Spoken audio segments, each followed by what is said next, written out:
नमस्कार। दिल्ली में professional courses के एडमिशन की प्रक्रिया करीब करीब पूरी हो चुकी है। 1 दिसंबर से नया सत्र शुरू हो जाएगा। बच्चों को काफ़ी लंबे समय से इंतज़ार था कि बीटेक, बीबीए, एलएलबी जैसे कोर्सेज कब से शुरू होंगे, कैसे अगला सत्र चलेगा। इस मुद्दे पर चर्चा करने के लिए हमारे साथ हैं डॉक्टर नंदकिशोर गर्ग, जो चेयरमैन हैं महाराजा अग्रसेन इंस्टीट्यूट के। गर्ग साहब, आपका बहुत बहुत स्वागत है। क्या सरकार की गाइडलाइंस क्या आई हैं, कब से लगातार शुरू होंगे अब कॉलेजेस? केंद्र सरकार का मिनिस्ट्री ऑफ एचआरडी, जिसको आजकल एजुकेशन मिनिस्टर फिर कह रहे हैं, उनकी गाइडलाइन अब लेटेस्ट ही आई है कि 1 दिसंबर से पूरे देश में इस साल के जो नए एडमिशन हुए 20-21 के, उन सब की पढ़ाई चालू हो जानी चाहिए।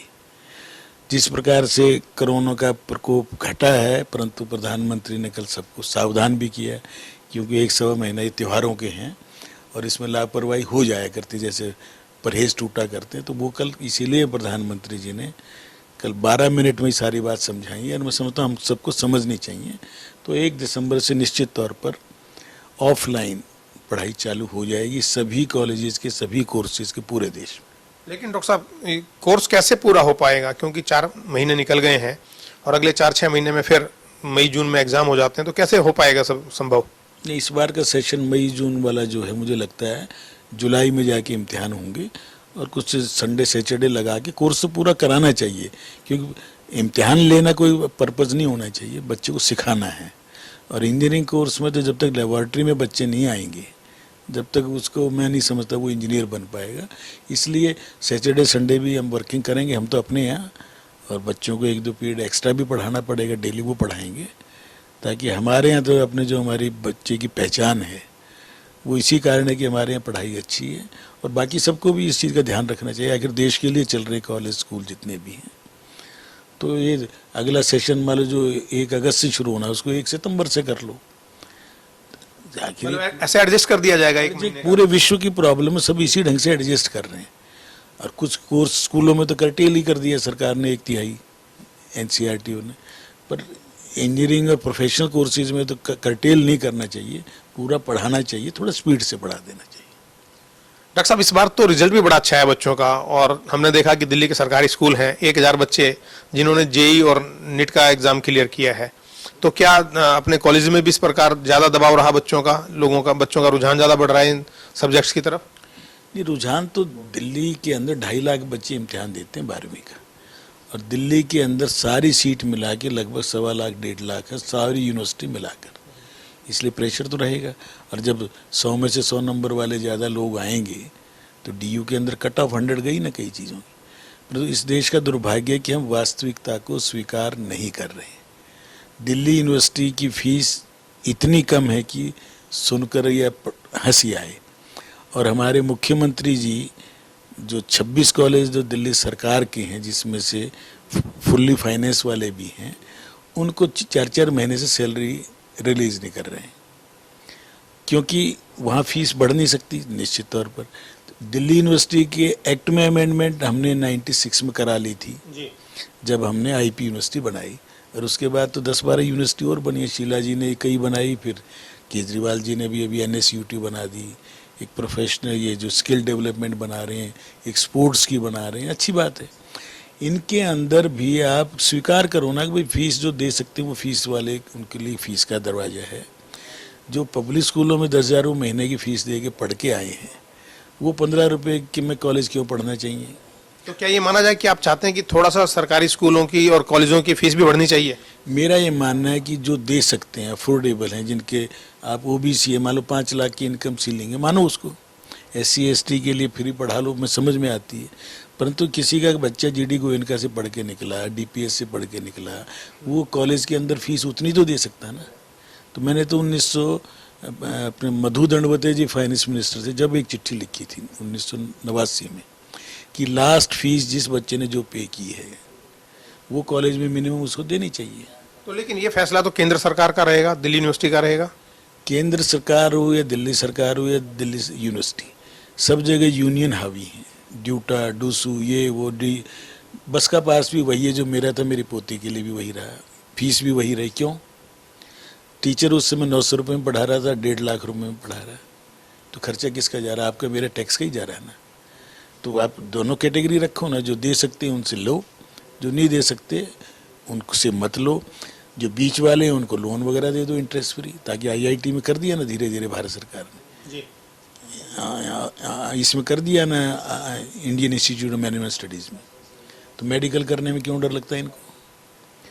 लिबरल लोन दो, इंटरेस्ट फ्री लोन दो, जो नहीं पढ़ सकता। परंतु शिक्षा को अब मानना चाहिए। राष्ट्रीय नई शिक्षा नीति में जब आपने नवाचार को बढ़ावा देना है, एंटरप्रेन्योरशिप को बढ़ावा देना है, तो जीडीपी का ज़्यादा खर्च हो, ये भी शिक्षा नीति कह रही है। तो केवल सरकार तो नहीं खर्च सकती, माँ बाप भी खर्चते हैं ना। मिड डे मील भी देंगे, वर्दी भी देंगे, जूते भी देंगे, ये भी देंगे, वो भी देंगे। पैरासाइट मत बनाओ, जिसको जो आवश्यकता है let the teacher and principal decide, खूब सहायता करो। परंतु सबको मिड डे मील के नाम पे वो 50% से ज़्यादा वेस्टेज हो रहा है, वो नहीं होना चाहिए। मैं क्योंकि अब राजनीति में सक्रियता मेरी इलेक्शन वाली नहीं है, इसलिए मैं सच बोलने में मुझे कोई दिक्कत नहीं है। और मैं केजरीवाल जी से भी यही कहूँगा कि वो दिल्ली के जितने सरकारी स्कूल हैं अच्छे, इनमें 3 बजे से 6-7 बजे तक क्लासेस लगाएं। इंफ्रास्ट्रक्चर एकदम बन नहीं सकता। कहने के तो इन्होंने कहा था ना 50 नए कॉलेज खोलेंगे, 500 नए स्कूल खोलेंगे, तो दूसरी टर्म भी शुरू हो गई, नहीं खुल पाएंगे। परंतु इन्हीं स्कूलों में जो बीकॉम पढ़ाया जा सकता है, बीबीए पढ़ाया जा सकता है, जिसमें लेबॉर्ट्रीज बहुत ज़्यादा नहीं है, हर स्कूल में 200-300 बच्चों का एडमिशन हो, पार्ट टाइम टीचर आ जाएं या फुल्ली फैकल्टी आ जाए, लो उसमें 40-50 हज़ार रुपये साल की फ़ीस पे ये कॉलेज शुरू किए जा सकते हैं और शुरू करने चाहिए। डबल शिफ्ट में चले। हाँ, पहली शिफ्ट में ये चलते रहे हैं। आखिर दिल्ली सरकार के कॉलेज, अरविंद कॉलेज आज भी स्कूल में चल रहा है, अंबेडकर कॉलेज आज भी करमपुरा जो स्कूल था हमारा उसी में आज भी चल रहा है। तो 20 कॉलेज गिना सकता हूँ। इंदिरा गांधी फिजिकल एजुकेशन विकासपुरी में चल रहा है। जब वो चल सकते हैं तो तुम्हें इसलिए खुल के बात करनी पड़ेगी। और केवल केंद्र सरकार पे दोष दे दो, केंद्र सरकार, स्टेट गवर्नमेंट दे दो, अब ये काम नहीं चलेगा। लोग जागरूक हैं, पढ़ाई सबको चाहिए। गरीब से गरीब आदमी कर्जा लेके अपने बच्चों को पढ़ा रहा है। हिंदुस्तान में 10 करोड़ लोग 100 कॉल्ड पब्लिक स्कूलों में पढ़ रहे हैं और 10 करोड़ सरकारी स्कूलों में पढ़ रहे हैं। और सरकारी स्कूल में भी रिजल्ट अच्छे आ सकते हैं। केंद्रीय विद्यालय, नवोदय विद्यालय, दिल्ली के प्रतिभा विकास विद्यालय, सर्वोदय विद्यालय जो मेरी सरकार ने खुराना जी और साहब सिंह के टाइम शुरू किए थे, आज ही जितने केजरीवाल जी ने भी कल एक स्टेटमेंट दिया, हमारे बच्चे वो सारे प्रोडक्ट कहाँ के हैं, राज्य के प्रतिभा विकास विद्यालय, वही विद्यालय जो हमने शुरू किए। क्रेडिट कोई ले लो, दिल्ली के बच्चों का भला हो। इसलिए मुख्यमंत्री, मंत्री हम आएंगे जाएंगे, शिक्षा का स्तर बढ़ना चाहिए, उसके ऊपर इन्वेस्टमेंट, ठोस काम करें और बच्चों को शाबाशी दे के आगे बढ़ाओ। यही बच्चे देश का भविष्य हैं और मेरे शुभकामनाएं हैं। ऐसे बच्चे जिनका नीट क्लियर हो गया है, जेईई क्लियर हो गया, आईआईटी, या उन सब बच्चों को यदि किसी को फीस भरने में दिक्कत हो तो लोन दिलाने में भी उनकी मदद करेंगे और कुछ स्कॉलरशिप भी दिलाने की हम कोशिश कर सकते हैं। वो आपसे या हमसे संपर्क करें।